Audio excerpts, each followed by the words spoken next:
रसिकिया do बिओंक सह पीट सा। हाँ आज्ञा बरगड़ू आसी बड़ खबर।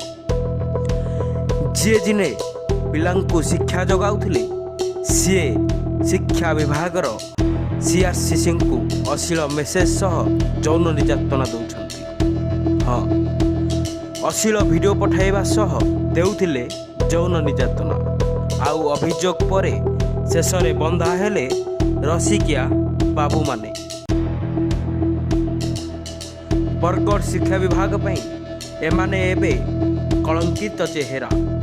जड़े महिला शिक्षयित्री बा सीआरसीसी को अश्लील मेसेज सह यौन निर्यातना अभियोग रे 3 अधिकारी को गिरफ्त करिछि टाउन थाना पुलिस। जिला शिक्षा अधिकारी ज्योतिकांत साहू, बरगड़ ब्लॉक अधिकारी सुरेंद्र साहू और सतलमा स्कूल रो फिजिकल टीचर बा पीईटी सार समीर प्राणीग्राही को मेडिकल टेस्ट पर करा जाइछि कोर्ट चालान।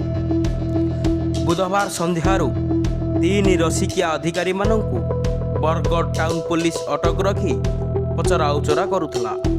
आउ शेष रे एमानकु गिरफ्त करिछि पुलिस।